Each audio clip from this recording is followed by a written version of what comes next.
Hello, everyone. I'm Coach Ten, and thank you so much for joining us today. As you join this webinar, as you join the class, all I want you to do is introduce yourself and just tell us where you're joining us from. So I am Coach Ten, and I am joining from Jos, just like that. And as I see you acknowledge, I will acknowledge your state. Just type in where you're joining us from. Beautiful. I can see people from Lagos. I can see people from Kaduna. I can see people from Kano. I can see people from Abuja, even from Trust. Thank you. Thank you. Thank you so much for joining us today. Thank you. I am so grateful. All right. So we're going to go straight right into it. Anyone who is coming after now will have to go through the replay and, join us at the end of the day.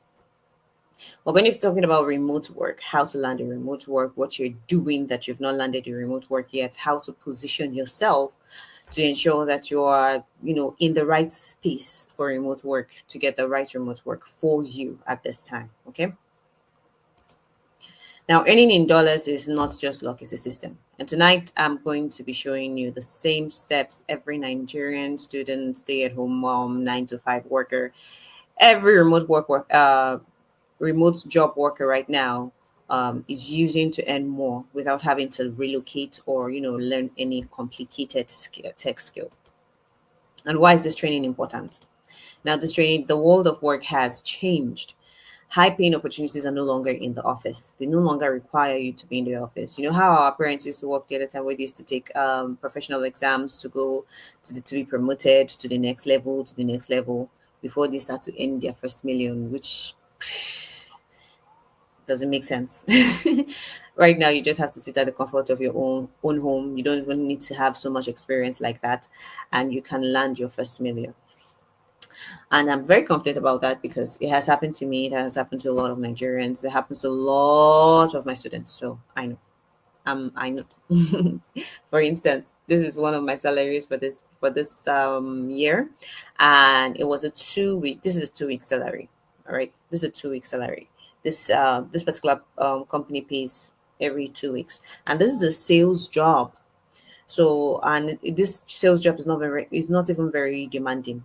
I hardly am on the phone for more than 2 hours in a day, and this is my 2 week salary. So, and one of my students also got the job. This is also her week. This is also her salary as well. Now, who is this program for? If you are a student, you want an extra income. If you're a stay-at-home parent, you want flexibility. If you're a Nigerian 9 to 5 worker or any African 9 to 5 worker at all, this program and this training is for you. Anyone tired of earning in their local currency and want to start earning in foreign currencies, this is for you. Now, what you're going to learn today, how to identify the right skill, how to build a professional brand through your CV, LinkedIn, and where to also find these interviews. These high paying jobs, these dollar paying opportunities, where to find them. And then at the very end, for those who stay, I will make you an offer to get all my courses, my tools, templates, to work with me personally, and to also guarantee your success as well.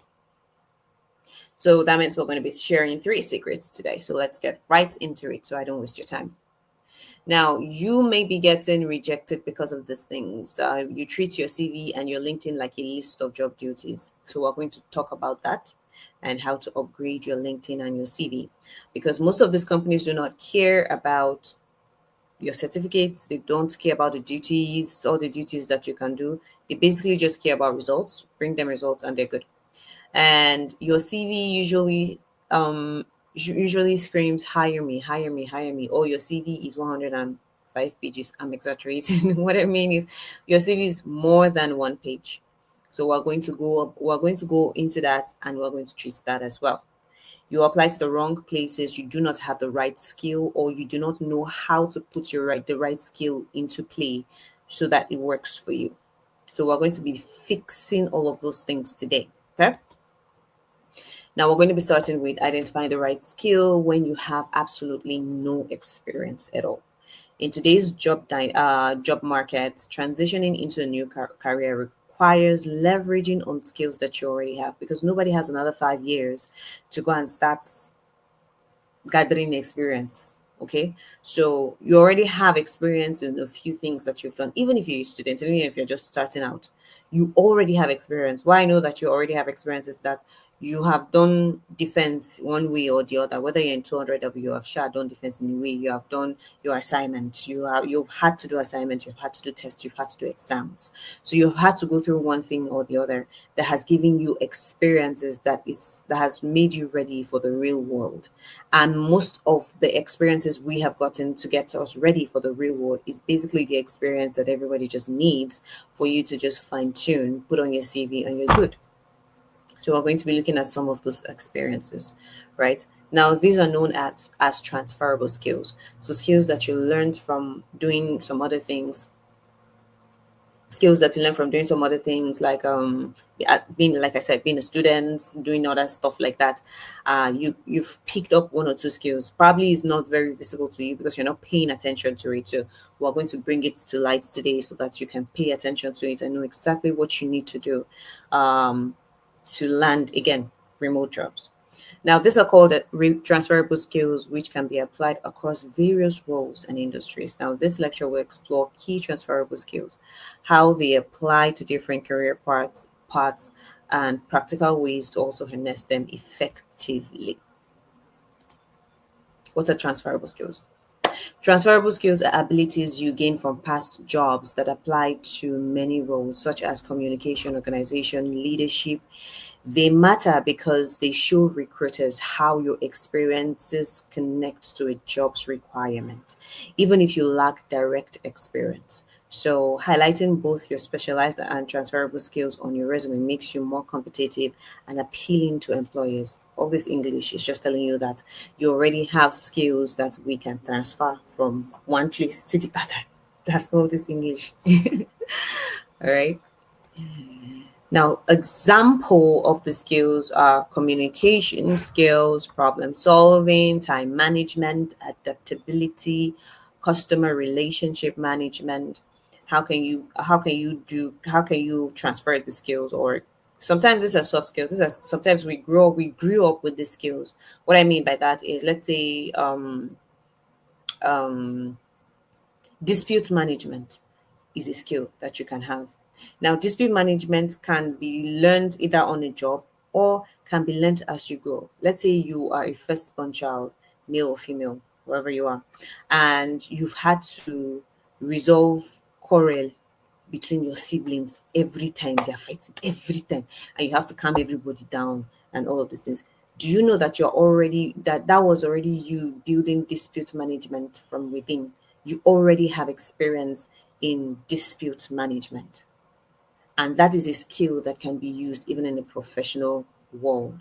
All you have to do is just hone it, just sharpen it small, shape it, make it just be all right.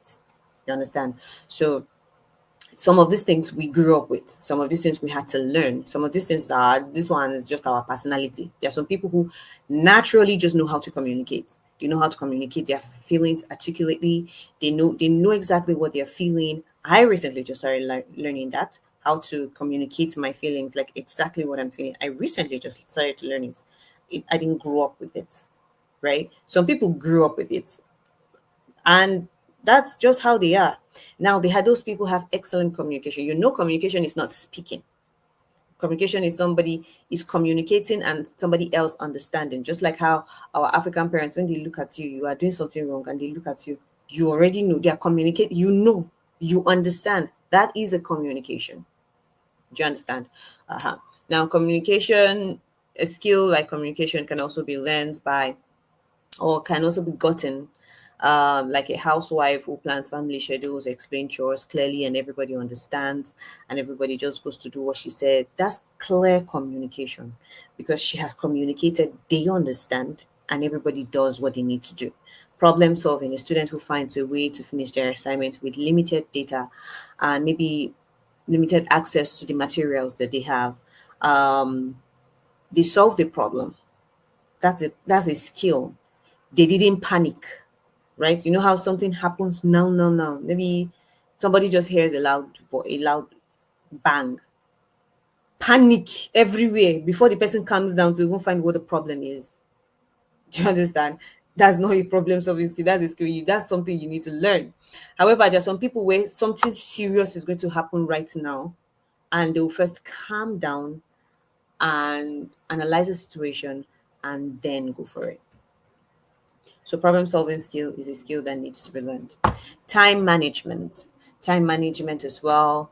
Very important skill that you need to learn. Adaptability. I feel like every African already understands how to adapt.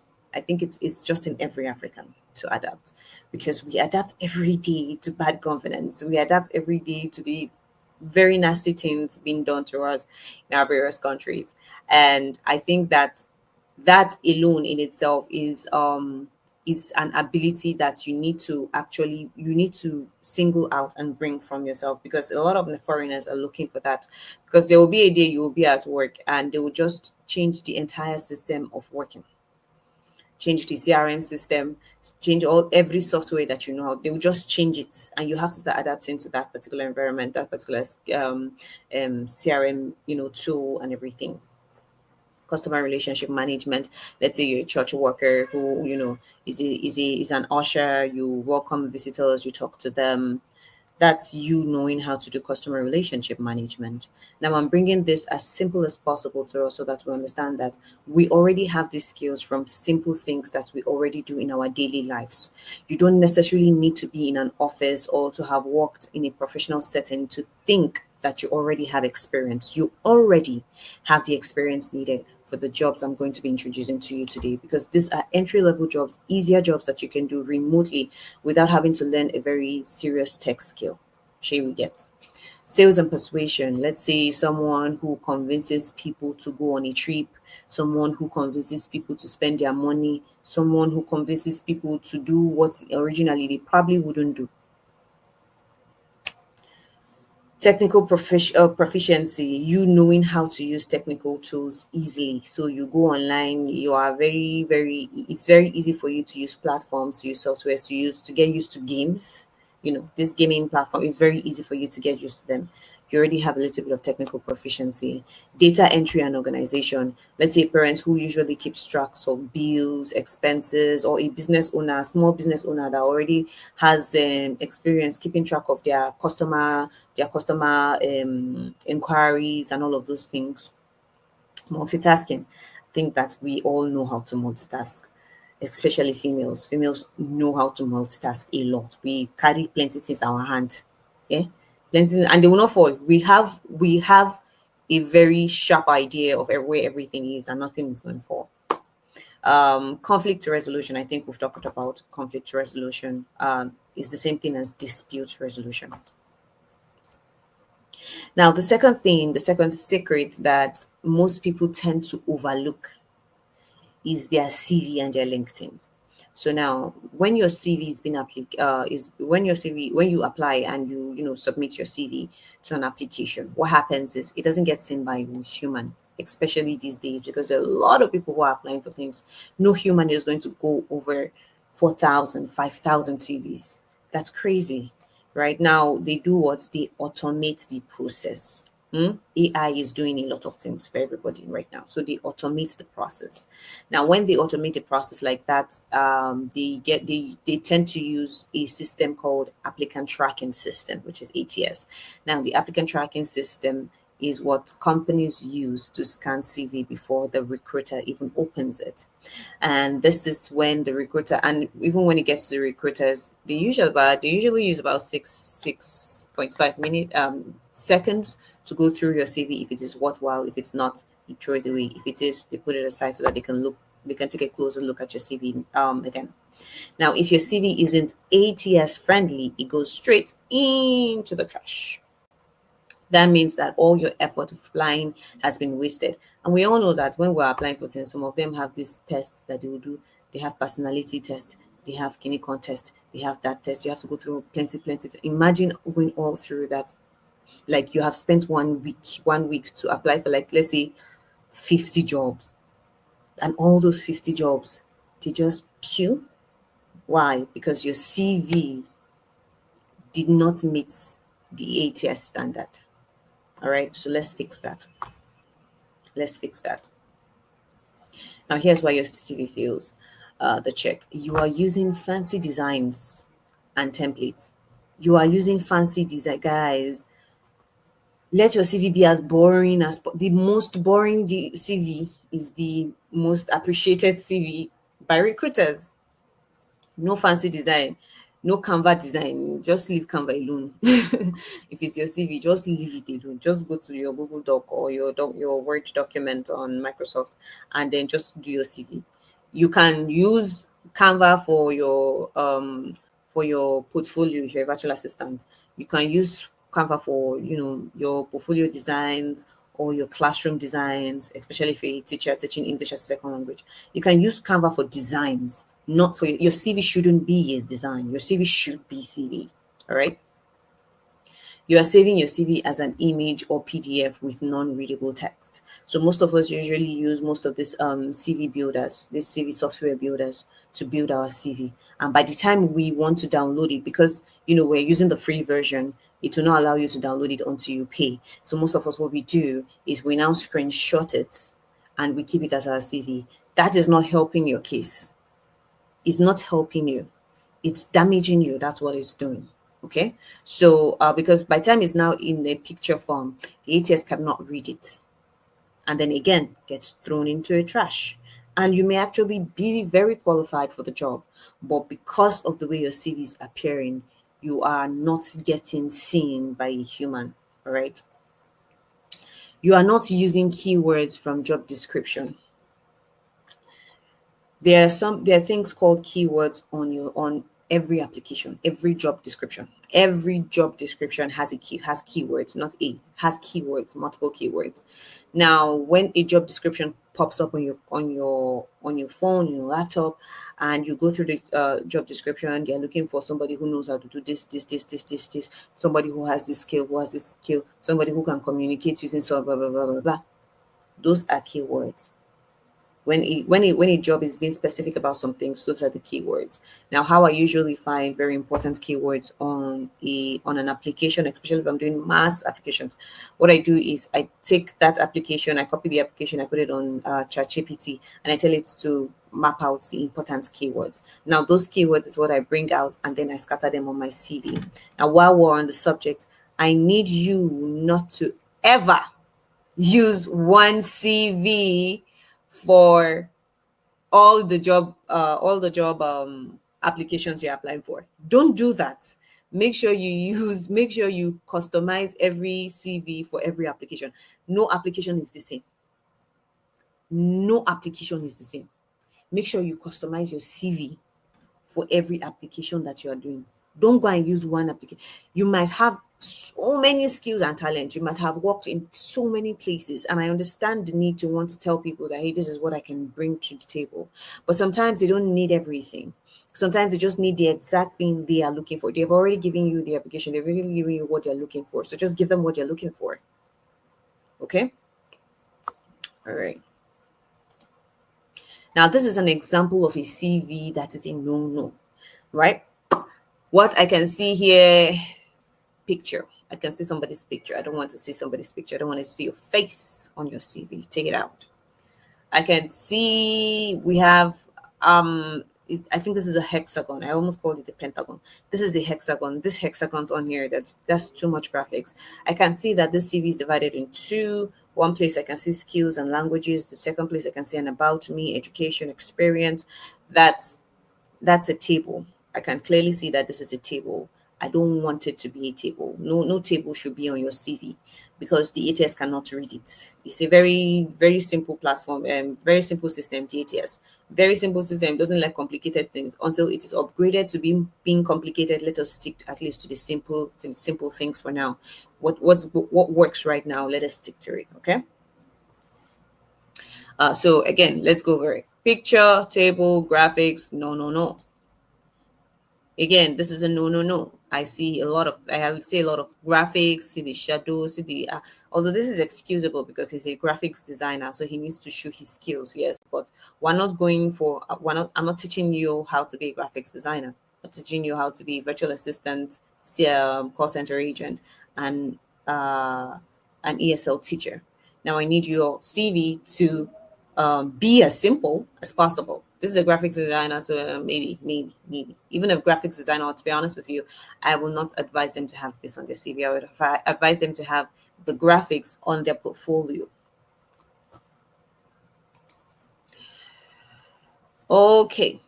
Now, this is another CV that is kind of simple, but also a no-no because I can see tables, I can see her picture on here, and that's just no. Now, what you're going to do instead when you're doing your C, when you are, having to create your CV, keep it clean and simple. No tables, no columns, no images. Use standard fonts like Arial and Calibri. Calibri. Oh, use standard fonts like Arial and Calibri. Now for your CV, another thing you want to also emphasize I want to also emphasize is do not have more than one page. Sorry, yeah, more than one page as a CV, especially if you do not have up to 10 years experience. Do not have more than one page on your CV as your CV, please, please, and please. It is going to get nobody has that time. Nobody has that time. They want you to go straight to the point. Hit the nail on the head. Stop beating around the bush on your CV. Okay? Straight to the point. Okay, your name, your contact information. And when I say your contact information, I mean your phone number. That means your WhatsApp phone number. And they can reach you on WhatsApp. Because these are foreign people. Nobody's going to be calling you. Sure, you get what I mean. Your WhatsApp phone number, your email address, because that's what they're going to most likely use to contact you, and your LinkedIn profile. Okay, very easy, very straight to the point. You can put your country if you want to. Just put Nigeria if you want to. Sometimes I do, sometimes I don't. If you want to, no house address, no house address, guys. Don't put your house address. Then you now put PO box. You now put a zip code. Nobody's coming to your house. Remove it. It's not needed. All right. Use job description keywords. We have said this thing before, so let's emphasize it. Use job description keywords. Now scatter them naturally. Don't go and put on your CV keywords. Then you put the job description keyword. If I see that on your CV, I'll push you in your dream. Remove, don't do that. Okay. So what you do is you scatter them naturally. Like let's say on your executive summary, you put some keywords there while you're explaining what your executive summary is. On your under your skill section, you scatter some few keywords, like scatter them naturally in a way that it just flow as if it's part of the sentence that you want to make. Not that you now emphasize it, and don't put it on bold. Don't overdo it. Just in a very psychedelic way. You know what I mean? In a very subtle way. Just put it right there. Then add a skills section. So they need to see a skills section. What are the skills that you possess? Now write achievement-based bullet points. This is what I mean. When you are writing your experience and you say handle customer complaints, it's good. It looks professional, but it's not good enough. And we need the best. Okay. So it's not good enough. We want measurable skills. Measurable skills, measurable not skills, measurable achievements, measurable results. Something that I can measure and hold and say, hey, if they can bring this much results to this particular company, I believe they can bring this much results to this company. So I'm going to give you an example. I was interviewing for a sales job sometime, I think last year or beginning of this year, I can't remember. And then the company I was working for required 3 sales in a day. So at the end of the week, you're supposed to be at 15 sales in a week, right? And they required you to do about 20 calls per day. So I do a lot of calling jobs. Or I have been doing a lot of calling jobs. Now the calling jobs have reduced a lot because I do other things, right? So they required us to do 20 calls in a day, 3 sales in a 3 sales. Out of those 20 calls, you're supposed to, land 3 sales in a day. And I was meeting targets, sometimes surpassing targets as well. Now, I was now interviewing for this other company who they required very little calls from you, to be honest with you, and their clients were way better. In fact, with this particular company, I was going to be doing a whole lot of consulting, than selling. Now, the consultation is supposed to lead to sales, and their clients are already ready to buy. And now, when I was talking to the to the interviewer, to the CEO of the company, I said, "This is how much value." So I valued my input to the previous company in quantifiable terms. All right. So there were numbers. So I told him in 20 calls, I bring about 3 to 5 sales daily. Now that's a quantifiable number. Now he was excited when he heard that, and he was like, "Oh, okay, if you can bring that much value to that particular company, here, this is the kind of clients we have. So I'm pretty sure you're going to be making even more sales with this particular company because you have brought so much to that particular company." Now, do you understand what I mean? If they can quantify your results, it is way better for you because it brings you in front of the competition faster than having to say, "I handle customer complaints." Should we get? Now, we don't have to think so much of of an experience that we need to have in a corporate sense. If you've ever worked as a bank teller before, I don't know if it's bank teller they used to call them, but if you have ever worked at the bank and they used to give them, and they used to usher teller to people, right? You know, those people stand by the door of the bank, you'll be giving people teller. Even that, if it's that's the experience you have experience with customer relations, right? Now, let's say out of how many people, 50 people walk through that door, and you give them bank teller. Let's say one person decided that they want to be the person that the weapon fashion against you that day. Maybe 1 to 10 people. You have more than 70% success in customer relations already.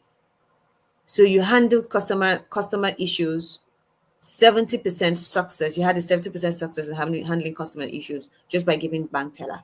Do you understand what I'm trying to say? You don't need any elaborate experience to bring out quantifiable terms, if you get what I mean. You could be like, you could work in a provision store, and out of 10 people that you attended to, maybe just one person had a problem. That's 90% customer satisfaction that you brought to a company, to that particular store. And you don't necessarily need to say it's a store you work at. You can say it's a company. Do you understand what I'm trying to say? So quantifiable results are what they are looking for. If you don't know how to quantify your results, that's why you need to come for our training, because we teach you these things. Last thing is, save your CV as a text-based document. So either a PDF or Word document that can be read easily by the ATS. If not, it is going to be trashed. Now, this is an example of what a CV should look like, what your CV should look like. I want it to be as boring as like this. It is straight to the point. I can see this thing is blur.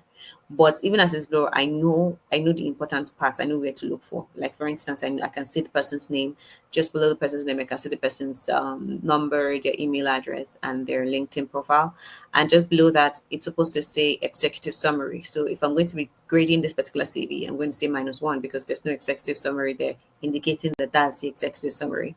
Under the executive summary, this person says detail-oriented administrative professional, skilled in calendar management, travel coordination, CRM administration, and workflow optimization, adept at managing multiple priorities, problem solving, and providing top tier executive support in dynamic environments. Now, this tells me that a few of these things that this person said are already keywords. For instance, I know calendar management is going to be a keyword for whatever application he's trying to apply for. I know that administration and workflow optimization is also going to be another keyword that was on that job application. Now, you see how he has scattered small keywords on his executive summary, right? That's how it's supposed to be. That's exactly how it's supposed to be. Now, just below that, we have skills and other. Now, the skills are just different skills that they already know how to do, both soft skills and hard skills. They know how to use Slack, Trello, Asana, Zoom. That's, hard skills. Soft skills are communication, administration, leadership, all of those things. Those are soft skills. Now, just below that, it's professional experience. I can see it clearly. I can see clearly what this person has done.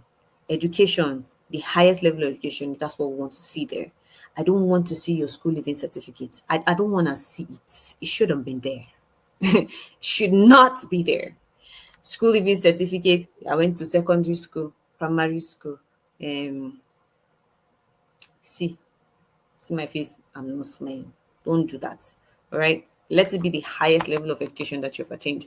So that, because by the highest level of education that you've attained, I know that you already have others.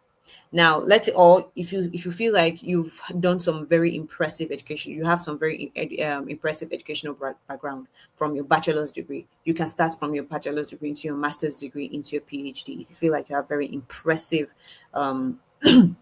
excuse me, if you feel like you have very impressive educational background and you don't want that to go to waste, yes, you can put that. But let it start from your bachelor's degree and maybe awards you've won. Now, when I say awards, guys, not awards of best dressed or most finest, because I may punch you from the CV. My anger will punch you from the CV. All right. Let it be awards that are impressive. You were part of the best volunteers for a cancer awareness clinic. That's an impressive award. You were awarded best first class clinical.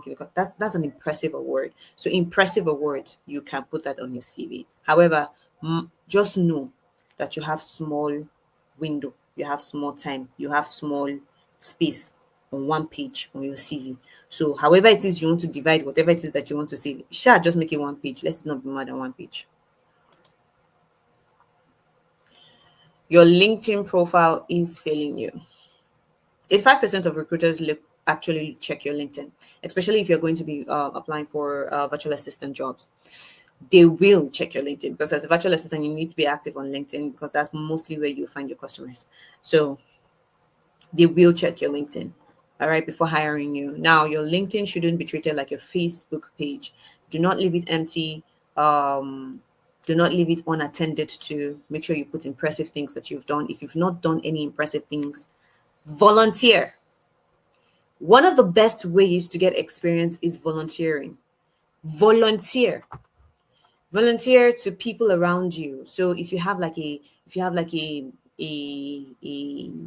all these big people around you that you feel like they have very busy schedule, you can start to volunteer for them. Can I help you? Can I help you manage your calendar? Can I help you manage your, let me be a personal assistant? They don't necessarily need to pay you. Just gather your experience, because you know at the long run, you know what you're looking for. So volunteer. If you have an NGO around you, go and volunteer your services. Volunteer to be an administrative assistant. Know what an administrative assistant even does. Volunteer your services. Learn as much as possible. And as you're volunteering, put it on your LinkedIn. Put it in a very fine professional way. That's why you have ChatGPT. By the way, learn how to use ChatGPT in a wise way. Be wise. Have wisdom when using it. Don't just go and put anything there. Garbage in is garbage out. So know what you're putting, how you instruct it, because it's like a child's mind. You need to teach it. Right? AI, they're still like a child's mind. You need to teach it what it needs to do. So teach it how to respond to you. Teach it how to sound like you. Teach it. You need to. I teach that, but I'm not going to teach that here anyway. You need to learn it, how to interact with ChatGPT, so that it gives you the best response, and then you can now fine tune it and then put it on your LinkedIn. So your headline again says open to opportunities, just like how your CV is screaming, hire me, hire me. Your headline is saying open to opportunities or open to work. Desperation stinks, so let's not be desperate. Let's not make it so obvious that we need a job. Your summary is either blank or sounds generic. I am passionate about growth and about excellence. I'm a hard worker. We all are hard workers. That's why we're here. That's why we're looking for jobs. To remove that, just like how your CV is, put measurable results on your LinkedIn as well. You have no proof of skill, no recommendations, no future work, no clear personal brand. Your brand should be clear and to anybody seeing it, especially if you're a virtual assistant. I can't overemphasize. You see, when it's a call center agent, most times for call center agents, it's easier to just bypass and boycott all these very LinkedIn professional things. Why? Because most times they just need you to be on the call and receive calls from. They just need you to know how to speak English. Just know how to communicate. Just know how to speak English. That's their own problem. However, for a virtual assistant, you need to know how to be professional. You need to know how to organize yourself, put yourself together, and it starts from your LinkedIn, it starts from your CV, it starts from a whole lot of things that you need to do. So you need to be very attentive. I'm not saying that you are as a call center agent you cannot be attentive. I'm just saying that be more attentive when you are a virtual assistant. Don't just leave your LinkedIn or anything professional about you that's outside like that. It can cost you everything. Everything, I'm telling you. All right. This is what I'm talking about. Open to work, where you have open to work, please remove it from your credit form. Please remove it from your CV, from your LinkedIn. Please remove it from your LinkedIn. Remove it from your LinkedIn. Remove the open to work. Just make sure that your description and what you have speaks louder than having to say open to work. You may be open to work, but you may not be employable.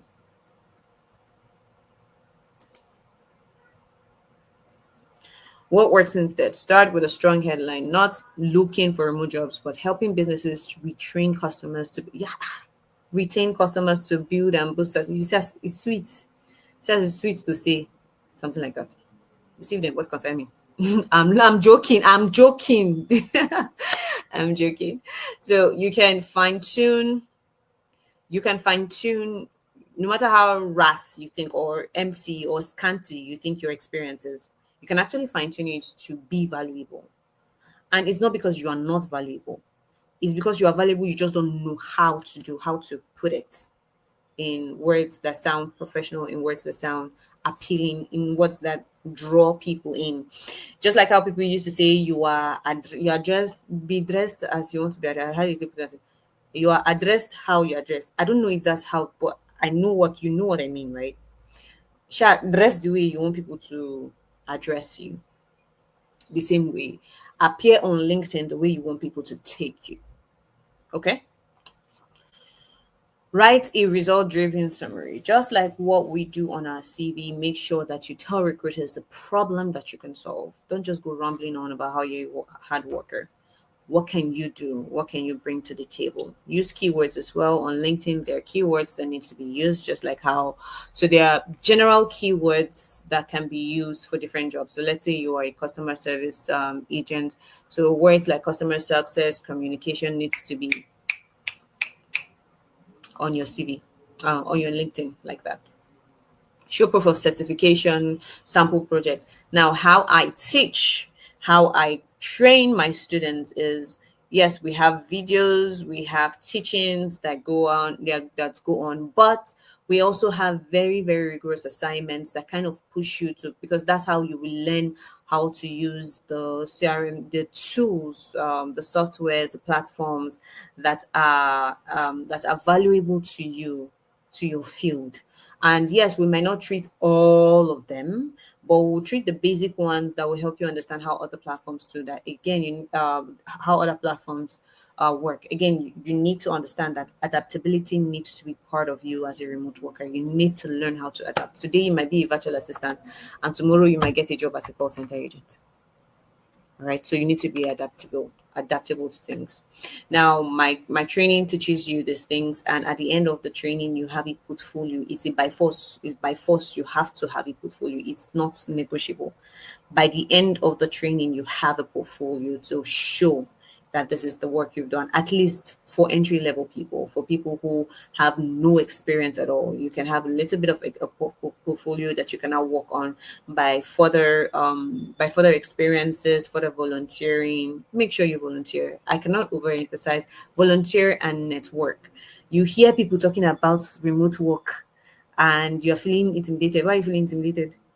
Or you're feeling shy? Me has to chook head though. That's how I landed my first job. I will chook head inside. I will ask you questions. I will collect your number. I will ask you more questions until you understand that I'm very serious about this. So if you see any opportunity, just remember that there's one girl that is always disturb me. I was in people's faces on my status. I do this remotely. I work remotely. Remote was just everywhere, and I I feel like I kind of conditioned the mind of the viewers to understand that I'm looking for a remote job, because there was somebody who just reached out to me in the night, like 1:30 a.m. in the night, and just sent me a message and say, "Hey, B, I had this job, I can't do it. But I see that you've wanted to work remotely for a while. Can you do it? Eh? Can you do it, Cam?" So I jumped there. I say yes, I can do it now. Hey, I didn't have the gadget. I went to borrow. I borrowed all the gadgets to start. From my first salary, I was able to buy all the gadgets, and I was okay. That's how I started my first remote job, because I put it in people's faces. It was everywhere on my every social everything, on my WhatsApp, everywhere. So yes, you need to also network. That is just by the way. I'm just telling you. This is by the way. Engage strategically. Now, when you're on LinkedIn, engage strategically. Look for posts that are in your field, comments, sensible comments, posts to repost, share insights, make yourself visible to hiring managers. Best secret. The best secret is the type of jobs that you actually go for as an entry level, as somebody who does not have any experience. Most times we go for things that are more than our power. Like when I started with product management and product design. Mind you, I love product design. I love it. Absolutely love it. I do it on the side. I just like the fact that I'm designing and nobody is, I'm just in my world there. I love product design. However, I realized that I wasn't landing jobs, and and I needed money, guys. I needed to save. I needed to do a lot of things. I needed money at that time. I realized that I wasn't landing jobs in product design. I had to do a whole lot to land just the basic entry level remote job in product design. So I decided to change strategy. I started to learn more about virtual assistant, call center agent, and I started to build capacity in that sense. I started to do more volunteering in that particular in that sense. And within 2 months of having to put myself out there with that, I was able to land my first remote job, which is where I said somebody sent me a message and said, "Can I do it?"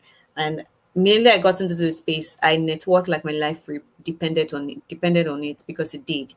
I did a whole lot of networking. I networked so much that once anybody here sees that is changing a job, they just tell me, "Hey, I just changed a job." Oh, I'm like, "Oh yeah, nice. Where are you working now?" And then they send me the link and I apply. If it's a better job, I leave. I leave and go to the better one that is paying me better. All right. So I did a lot of the networking. I did. And I want you to do that. Now I'm going to share those secrets with you. I'll prefer that you do not waste your time with things that are hard to land an entry level job. Let's start with the ones that are easier, like virtual assistant, call center agent, and teaching English as a second language. Now, these are not just the only easier ones to get. There are others, but for this particular training, we're going to be treating this only. From next year, we're going to be treating more. So make sure that you are tuned to all of our social media platforms. To all of you also, you're also subscribe to our YouTube channel so that you will get the first hand information when we start. Okay. Now, virtual assistants, basically, you're going to be doing a whole lot of email management, scheduling, admin tasks. Depends on who you're working with and what kind of virtual assistant niche you're going for. But in general, virtual assistant is basically being an assistant to somebody or to a company. So it depends on what they want you to assist them with. Now, call center agent. On the call center agent, you can be a customer service agent, you can be a telemarketer, you can be a sales agent, you can even be an appointment setter, right? And teaching English as a second language, basically, you are teaching foreigners how to speak English. I don't know if we watch Korean movies. I love Korean movies. I don't know if you watch Korean movies, you watch animes, and you hear these people try to speak English. The English is not very solid. The English is sometimes very terrible. Now, they don't want their children to be like that, so they usually enroll their children, even then themselves, on platforms that will help them speak English better. Now, that's where you come in, teach them how to speak it, and you get paid. Now, the numbers and the amount you're seeing here are the average pay for each. For all of them, average like beginner level $400, $500 per month, and then you grow into it. Now, you need to understand that most of these people, what they're looking for is not hard workers. Most of these companies, they're looking for people to help them make money. They're looking for ways to cut down costs, production costs, make more money at the same time, save time, make their customers happy.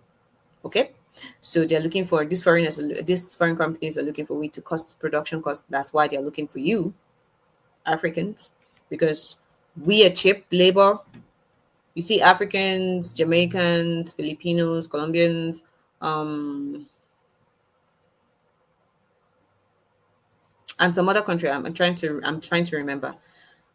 They cost that one our price is very cheap. Right? Price for employing us is very cheap. Production cost very cheap. So they wouldn't spend so much having to employ us, but we are going to do the job and make sure that we bring, value to the company. So that's why they're looking for you. So the jobs are there. Like, it's not like the jobs are not there. They are. It's just how to find them, where to find them, are you skilled enough to find them, and all of those things. Now, for virtual assistant, most times they're just looking for you to save their time, customer service, keep their customers happy, sales, and ESL. So basically, you make money. Make money. That's what they're looking for. Now, pick a skill that is easy to start, in demand, and is scalable. So you can pick a skill that is easier for you to do. Some people don't like talking at all. I used to be one of those people. I still hate phone calls. I really hate phone calls.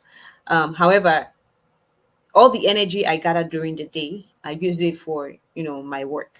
So most times, as much as possible, I'm quiet, I'm in my house, I hardly go out. I just want to gather all the energy so that by the time I get on the phone, it's going and I'm consulting with my clients, it's going to be easy to consult and know what they're saying.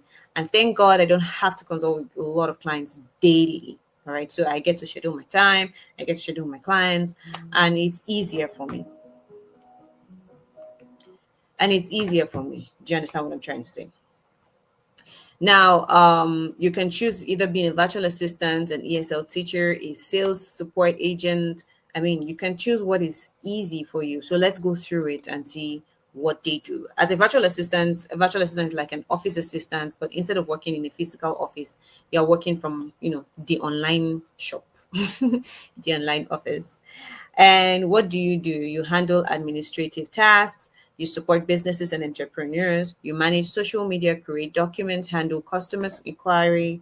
And I mean, it depends on the clients you're working with. So the virtual assistant is a very, very wide and broad course. And you can streamline it to what you know, what you understand. You can be a law person, a lawyer. That's what it's called. You can be a lawyer. Maybe you've practiced law. You can actually be a virtual assistant in a law firm because you already know the lingo of law and all of those things. You get what I'm trying to say? You can have a little bit of experience in the medical field. You can be a virtual assistant, a medical virtual assistant to hospitals abroad, and you can be in the comfort of your home and you're doing it. To be honest with you, you can be a virtual assistant to an education body, educational body, like a university, because I have a few of my friends there. So a virtual assistant is broad. You can streamline it to what you so what we're going to be teaching you is beginners level. Now, if you want to go into the advanced, you can pay for the advanced class, or you can even on your own go and just research and think, oh, what can I do? What can I do? What can I do? What can I do? What niche do I want to take?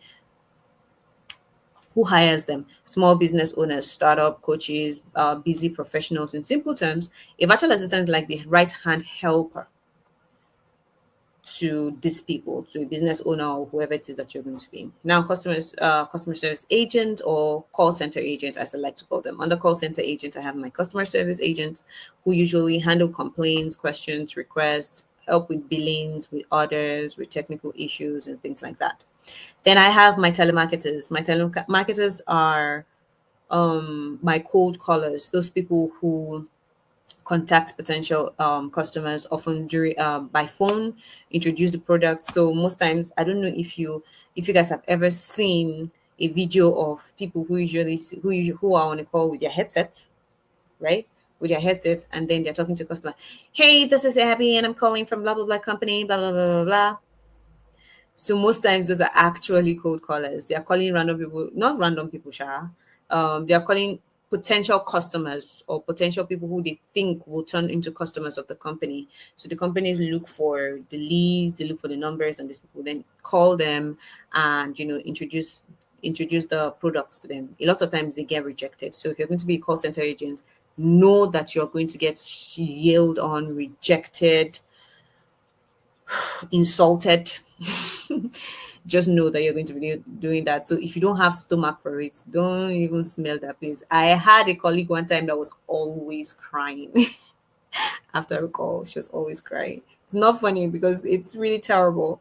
And I felt pity for her, but well, that's the job. Then you have your sales agent. Your sales agent, you focus on turning conversations into sales. So most times you have people who consult a lot, like I do. I do a lot of consultation, and most times that my consultation actually turns into sales. Sometimes my consultation may not turn into sales that day, but in a future day, it now turns into sale, right? And then they handle warm leads. So there's this thing they call cold leads and warm leads. Cold leads are people who do not know you're going to be calling them. You just call them randomly, and they're angry that you call them. Some of them may not be angry. Warm leads are people who know that you're going to be calling them, meaning you've scheduled a time for them. Both of you have scheduled and agreed on a time to call. You use script for all of this. For call center agents, all of you will be using scripts. Definitely will be using scripts. And if you're a sales agent or a telemarketer, you will have targets. So just know that. Then ESL teachers. ESL teachers basically teaching English as a second language. What you do is teach grammar, vocabulary, pronunciation. So if you know that your pronunciation is not right, you don't know how to do that. It will be easier for you to avoid this until you know how to pronounce, until you know how to actually talk well, how to pronounce the words well. I used to be an ESL. I used to do ESL. I changed because it was very stressful. I realized that I only know how to do grammar and vocabulary when I'm talking, like when I'm in a very professional sense. When I'm in a very playful sense, my English just flies away from my head. I don't know what's happening, right? And when teaching English as second language, I was going to be teaching kids. So that means I had to go into that my playful mode. That means I know if you teach them any grammar, these people will come and be saying rubbish. And I probably would just burst into laugh. So I just told myself it's better for me to just go to the one that I really know how to do. And so, I just potted to sales because sales gave me more money and I prefer sales. Another thing you're going to be doing is helping students practice English, practice speaking, listening, reading, and writing English. So you're going to be having a lot of conversation with these people. You're going to use lesson plans, games, conversations to make learning easy. So a lot of the platforms also provide lesson plans. So do not fear. Lesson plans are already provided by most of these platforms. So you don't necessarily need to do anything. All you have to do is just go over their lesson plan, learn it, and do more research on your own parts because that's very important. That's a given. And then, come for the class. Now, who you can teach teenagers, children, adults from other countries like China, Korea, Japan, Spain, a lot of these countries. In simple terms, an ESL teacher is like a friendly English coach who helps students around the world learn to speak and understand English better. Now, when you're transitioning from jobs from different, so I'm sure a lot of us are coming from different jobs. Some of us are coming from being a student. You're transitioning and you think you don't have experience. I want you to put a few of these things in mind. So I did bring up a few things, relatable things around us that people usually do that can encourage you to let you know that hey, you already have experience and you can go for these things. Now let's say someone who has worked in a department store just basically means maybe a supermarket or a provision store, can also work as a remote support associate, meaning a customer service rep. That's basically what it just means. Someone who has worked as a receptionist can also work as a virtual assistant because you already know how to manage calls, organize schedules, keep communication professional. Somebody who has worked as a teacher's assistant or maybe an English tutor before or tutor shy in any way can work as an online teacher because they already know how to explain concepts, guide their learners, and stay calm when someone needs help understanding their instructions. Someone who has worked as a cashier can work as a support agent, a customer service agent, a bookkeeper, because they understand record keeping, following procedures, staying accurate when client information as well. Someone who has worked as a hairstylist can also work as a customer experience agent, again a CS, even a sales rep, because they know how to build trust, they know how to give clear recommendation and handle different personalities daily. Now, if you're still confused about what you can go for, just know that if you enjoy organizing tasks, you can go for a virtual assistant. If you enjoy talking to people and solving issues, you can go for the customer service, for the call center agents. And if you like teaching, if you like sharing knowledge, if you like guiding children or even adults, you can go for teaching English as a second language. I would encourage you that you should, in fact, apply yourself daily. Consistency builds visibility. Be consistent. Be consistent. Um, Learning without practicing is useless. So, like I said, volunteer as much as you can. That is going to help you in the long run. Now, how I train, I have already talked about this before. How I train is I train hands on deck, like a real VA project you would do, mock customer chat you would do, ESL lesson plan you would do. You are also admitted to the Slack community so that you start to learn how to use Slack, because Slack right now is one of the platforms a whole lot of people use, a whole lot of companies use to communicate, and a lot of us do not know how to use it. The easiest way to tell you how to use Slack is like WhatsApp community. You know how WhatsApp community is now, where under the community you have different groups. That's how Slack is. So instead of groups, they call it channels. You have different channels on the Slack. So my students are admitted into the Slack community, and then they learn how to use these things. Now, if you implement what I have said to you, you too can have results as amazing as this. Results as amazing as earning 1.3. Uh, did I say 1.3? This is not 1.3. This is This is 2M, I think. Earning $1,300 monthly, earning $300 weekly. I mean, in 4 weeks, somebody's earning 1.6. You can also be that person. Now, some of the few frequently questions I usually do get asked is I do not have, or people usually say, I do not have money. How do I start?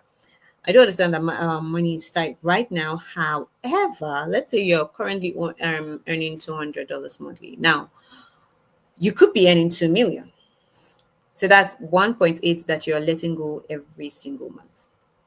Do the calculation. I don't have the time. Now, thank God that my classes are self-paced. So they're self-paced. You go through the classes, and you're at your convenient time for a month. You're given access for 1 month. The videos are not so much. The videos are not so hefty like that. So for 1 month, you're being given access, because again, this is a beginner's class. This is not beginners and advanced joined together. This is a beginner's class. Now the videos are, they're very down to earth, very simple to follow. They give you idea of what you need to do, and then you can follow the videos, do the assignments, and you're able to submit in a month. I've been scammed before, and I do understand that. I do understand that completely. However, I've been building I've been building my brand, my business for 4 years. I'm not going to jeopardize that. That's one. Secondly, you can follow us again, like I said, on all social media handles. Our name is Work From Home with 10. So just type Work From Home with 10, and you would see us. You see us. You see the logo. Just go see what our students are saying about us, see the feedback from our students and the students that we've graduated from the past month that we've done our training. I would actually love that you actually do a research on us. That would make me feel better. Can I really do this without a degree? Absolutely. 100% yes, you can. How long before I start to see results? To be honest with you, if you're able to implement everything I have or I've said to you, do it diligently, you should be seeing results with even how you communicate. within the first 30 days to 60 days. I have a student who recently just sent me a message that she got a job, and this was 2 weeks after her certificate was sent to her. By the way, you're also going to be getting a certificate. This is 2 weeks after her certificate was sent to her. She landed her first remote job. So, and I believe that can be you. Do I need any special equipment? No, you do not need any special anything. As long as you have your phone, your laptop, a good internet, you have electricity, you're good. And with $50,000, honestly, you can. If you have a quiet place, um, you have you can get a headset that's less than 10,000. You can get a laptop, or you can borrow from somebody just for the first few months, and your first salary should be able to get you a good laptop, at least even if it's not a new laptop, a second-hand good laptop to start with. Where do you find these jobs? Where do I need to find these jobs?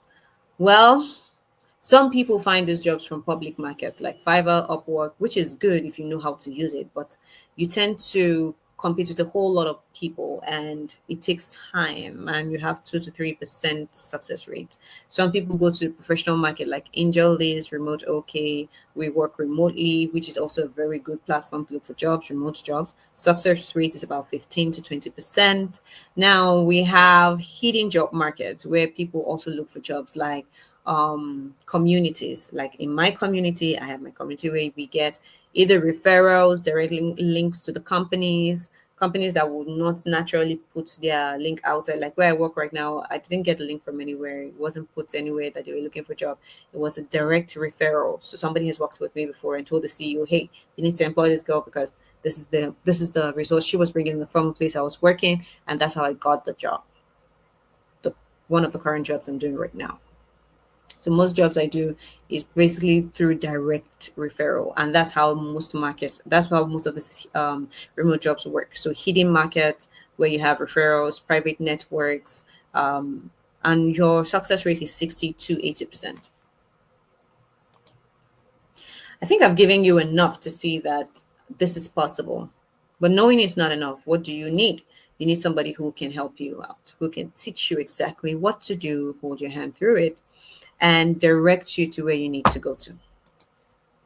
And that's why I created Work From Home with 10. Now, Work From Home with 10 basically helps you to go through this entire three secrets, teaches you everything, holds your hand through how to go through this job market. I also hold consulting clients. I also hold consulting classes as well for a new kind of skill required by people by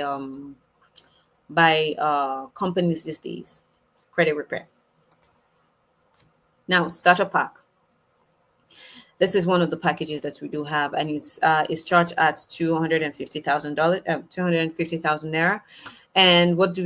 We have the job boards, we have the done for you templates, and we have the LinkedIn optimization checklist and portfolio builder kit. We also have the second package, which is 450. What do? You get everything in the starter pack package, and you have access to private community, you have interview success tools, and you have a 30-minute strategy call with me.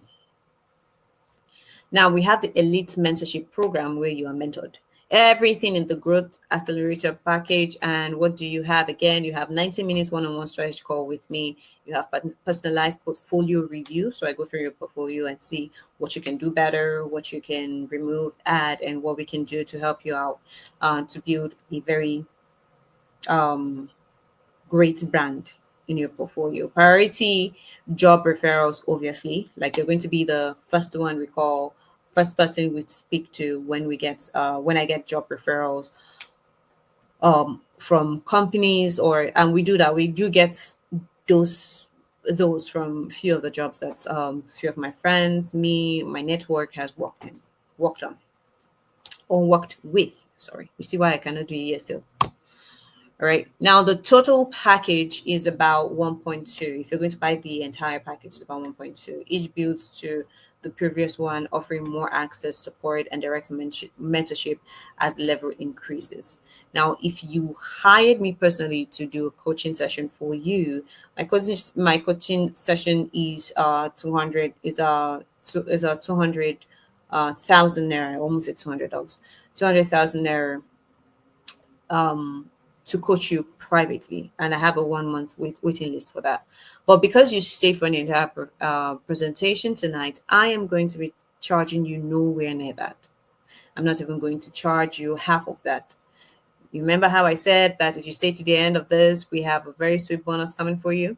Your investment for the complete work from home with 10, like I said, is worth 1.2, but we're going to be charging you 80,000 naira only. However, there's more. So again, stay tuned. A special exclusive bonus. Now, the price for this program, yes, we said it's $80,000, 80,000 naira. Now, imagine all you'll be getting for this is just 80,000 naira, but I have something even special for you for the people on this webinar tonight. That's for the people who have stayed, who are on this webinar tonight. I'm going to be doing something that I hardly do. You can get the complete work from home with 10 for just 40,000 naira. So this program has been discounted for the price of 40,000 naira. Original price is 80,000 naira, but you'll be given at 40,000 naira. Okay. And this is just a one-time commitment. Now, I am giving a special exclusive bonus to the first 5 people to make payments. And what you're going to be getting is you're going to be getting your CV revamp from me for 2 different jobs. Remember how I said you cannot do one CV for different kind of for all the jobs. You have to do different CVs for different jobs. I'm going to be reviewing your CV and revamping your CV for you for 2 different job descriptions. And you're going to be having a 15-minute consultation with me on career compatibility. Now, the sweetest part about this is you are also going to be joined into my community where I teach consultations for credit repair. Now, that's just for the first 5 people. I'm not admitting more than 5 people into this. All right. I teach credit repair. Credit repair is a very hot cake right now for companies abroad because they are looking for people who have, and they don't just employ entry level. They're looking for people who have knowledge in it. I do, because this is what I do. I consult Americans on their credit and how to fix their credit. I'm going to be teaching you credit repair. Credit repair is what I teach and consult, help people consult for $300. It is not easy. It is not knowledge that comes easy. I charge $300 for credit for consulting, helping people learn how to do credit repair. My clients themselves, to fix their credit, I charge $1,000. So it's not easy. It's not a cheap thing. So I'm giving the first 5 people access to my community to learn how to do credit repair as well. Now, here's the thing. This price is for the people who are available only watching this webinar. After today, you will no longer have access to the bonuses again. All right. After today, you will no longer have access to the bonuses again. So as much as you can, make sure that you are one of the 5. You're one of the 5 people who are going to be that person who pays.